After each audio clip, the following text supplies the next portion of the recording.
Okay,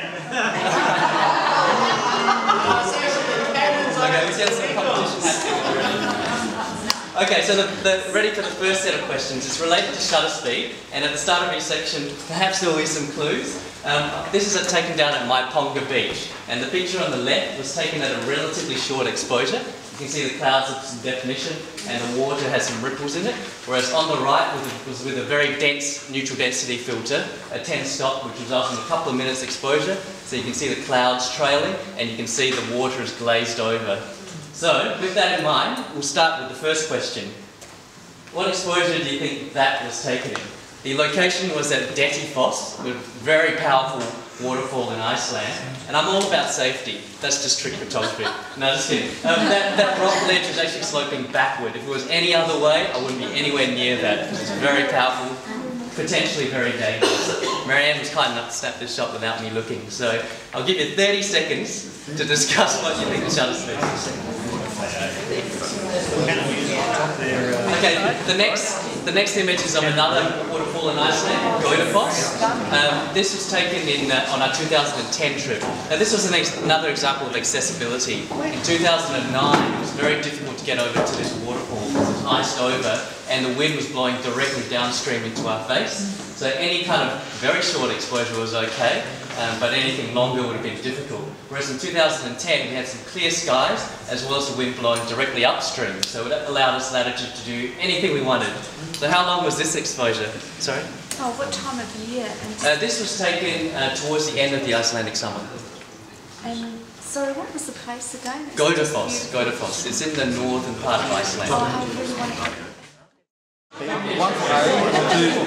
Alright, the next one, this is actually the same waterfall.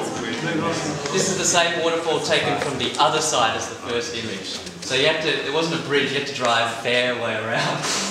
But it is a very, very fast flowing waterfall. And the type of image taken here, as you can see, is completely different to the first image. So what kind of shutter speed do you think was taken, was used to get that image?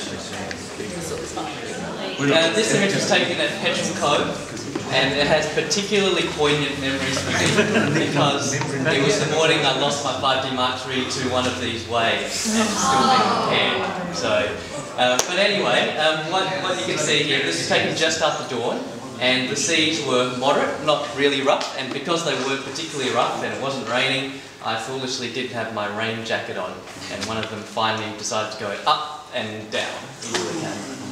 So, what shutter speed do you think that was taken at?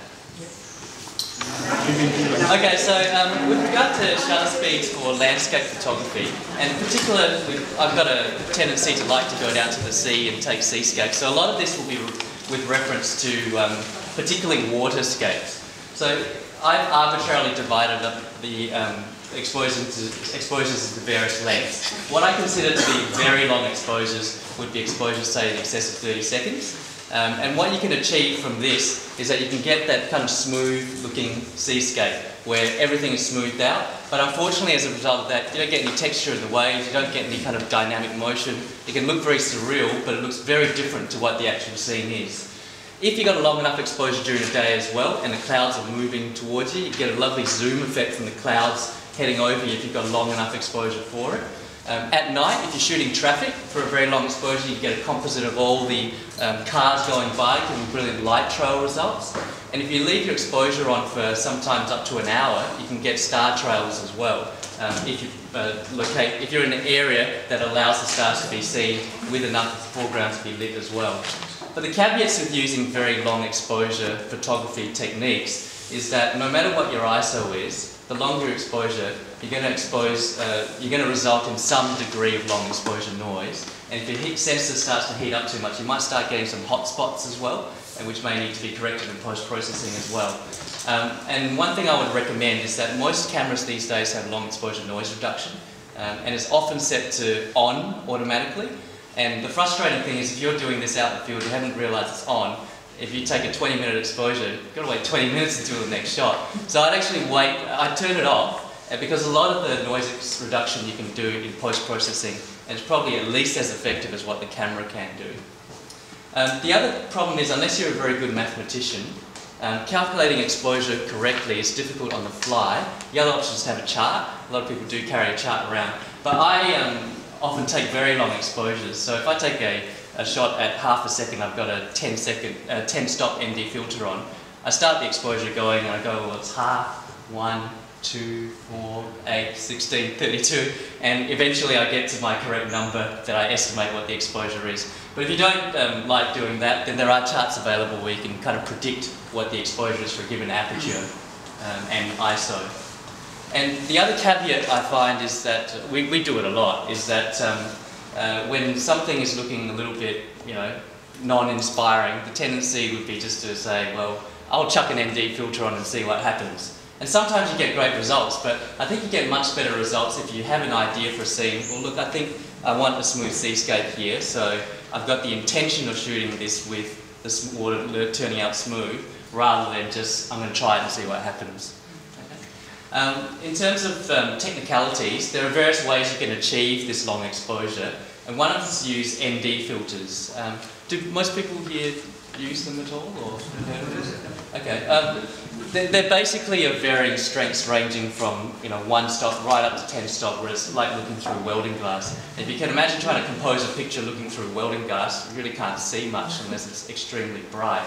So composition skills is something you've got to adapt to when you've got a dense ND filter on. And what I would do is compose without, take a test shot first, and then put the ND filter on and calculate the appropriate exposure.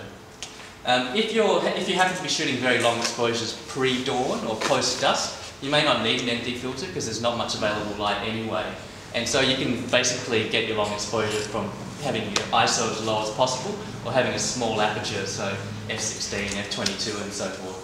And I'll talk a little bit more about the pros and cons of doing that in the aperture section. One of the other advantages of using a very dense ND filter and super long exposures is you can use what we call a black card, or it doesn't have to be a black card, it can be anything opaque that you put in front of the camera to simulate a graduated neutral density filter. So the limitations of using a GND to get blackened part of the image is they come in set strengths, whereas if you cover the image for 1, 2, 10, 20, 40 seconds, you can basically simulate any strength of GND filter. It does take practice though. The first few times I did end up seeing like the corner of my filter wallet or something like that, and that doesn't look good and you can't correct that in post-processing. And for all of these, you definitely do need a remote shutter and a sturdy tripod as well. And a sturdy tripod I will discuss as well a bit later on in this section. By the way, if there's any questions along the way, feel free to chime in. Do you use how often do you variable ND? Look, I've had some trials of using variable NDs, and I find that they're good in about the range from 4 to 6 stops, because I got one which said 2 to 8, but essentially what variable ND filters are is 2 polarizing filters on top of each other. So if I want an 8 stop or a 10 stop and I crank it up to the max, I get this bizarre looking cross polarization thing happening. So that's why I've just got, I've got a 2 stop, a 3 stop and a 10 stop. So but the variable NDs do work well, but in the middle of the range. Do you ever double the 2 and the 3 up? Pardon? Do you ever double? Yes, yeah, definitely. Sometimes I even put the 10 and 2 during the middle of the days. With the noise reduction, the automatic noise reduction, or you do it manually out, yes. When you wait 20 minutes, it's doing a dark frame. I'm not sure about that. Yeah, it does a dark frame, right, so it's actually measuring the sensor and the noise in yep. the sensor as the sensor is. Yeah. Have you noticed any difference? I haven't, to be honest, after the first few attempts, I haven't done it again because I do want to keep shooting.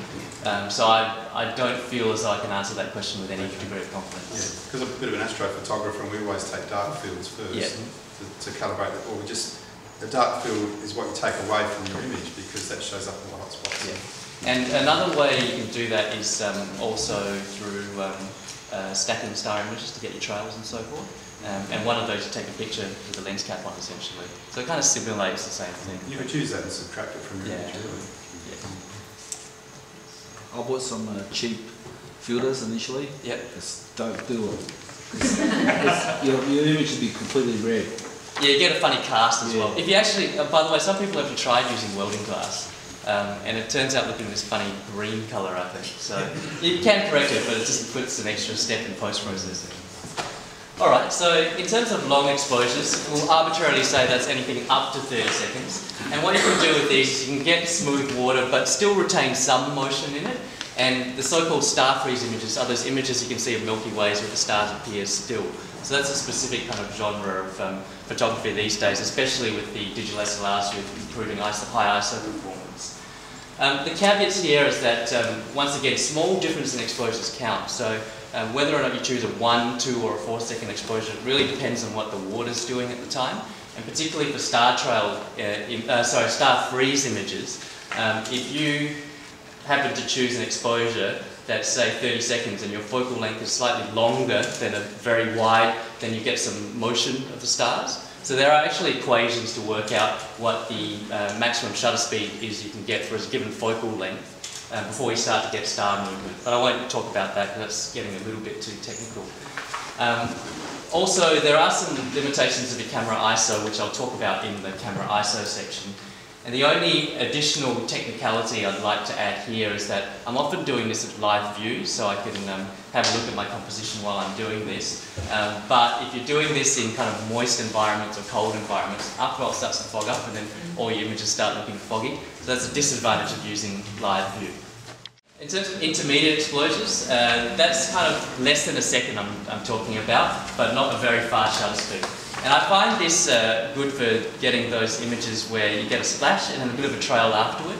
So you can still see a lot of texture, but it's still looking like quite a dynamic motion. I think the caveat with doing this style of photography is it can be a bit hit and miss. If you happen to just pick, say, 1 in 10 shutter speed and you haven't got any splashes happening anywhere, then often what you get is non-frozen water and stuff that isn't entirely smoothed out either. So it just kind of looks like a messy neither here nor there type of water. So that's a background for what I use, particularly for water types of shots. And just the last bit on this section was a little bit about our experience with tripods. I like to think that my $1,000 spent recently could have been better spent front up, given that I knew what I was going to do. Look, if you don't know what you're going to do, it's probably not a bad idea to start off with, you know, a reasonable tripod, but not a super grand, expensive one. But we always knew that we wanted to do long exposures and landscape photographs. And so, quite unwisely, we went to Nepal, for instance, with the $60 tripod, and the camera fell over a couple of times. We couldn't get the composition that we wanted because the legs were all attached to each other, and it wasn't particularly light despite being so small and cheap, and it wasn't particularly suited to our height. It was kind of down here somewhere, and certainly wasn't manoeuvrable. So those are the main aspects that I look for in a tripod, specifically for landscape photography. And for me in particular, I like going on multi-day hikes with the tripod and all the other gear, so minimising weight's quite important as well. And the advantage about carbon fibre is that it's quite light, yet it's sturdy, and a lot of them have this G-lock mechanism where you can lock it down with a heavy weight as well to give it added stability as well. So that did end up costing us quite a bit, but it's given us much better results than the consumer-grade tripods. But one thing is that I love the sea, and I haven't found anything that's really salt-resistant yet. They just wear out with time, unfortunately. Could you just make plastic bag cover legs for each? You could, but it's very hard to kind of then manoeuvre around it when you need to. So even using rain jackets, you know, it's hard to kind of put in filters and things, and you know, reach in and do the manual focus and things like that. So, sorry. What sort of tripod? That's one. If you want to have a look a bit later on, we've got Gitso tripods. And they're carbon fibre, and they all have twist legs, and they're very easy to manoeuvre, and you can even invert the centre column if you want to get very close to the ground for, you know, different types of photography, macro in particular, which we don't do a lot of. So this is a picture of Marianne in Iceland, in Westman Islands. And that's an example of what you can do with the Gitso tripod. So the legs are not joined, they can go out at different angles from each other, and the one on the right is right up against the rock at a completely different height. So that's the kind of manoeuvrability that you can get with these tripods.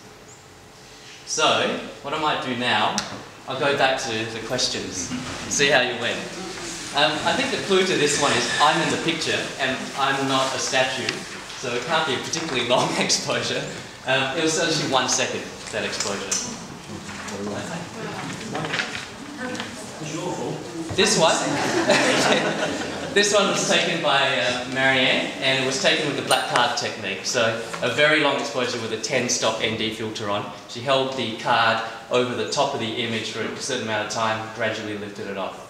So that's how you get the dark sky not overexposed in this. So this was definitely greater than 30 seconds. I think it was actually 90 seconds. That's a beautiful photograph, by the way. So thanks. That has almost won a prize, but not quite. Came second. Yeah. As we already alluded, this is a very frozen snapshot, and it's 1 in 500. In order to achieve 1 in 500 though, I needed to go up to ISO 800 and f5.6. So I will talk about aperture a bit later on, but slightly different settings to what I would usually use. And this one, this is what I was talking about. For instance, here you get some splashes here, and a little bit of trailing afterward. So this is kind of an intermediate exposure, it's about 0.3 of a second. This won't work if you've got roaring seas, because 0.3 is going to be from here to there, and it's not going to work if you've got really placid seas either. So for this given scene, 0.3 was about right. So we've got a running tally of what's going on. We do. Canon and others are 4 out of 4. Very good. Correct answers for all. And Nikon, you only got 1. What? Don't worry, there are still 4 more sections.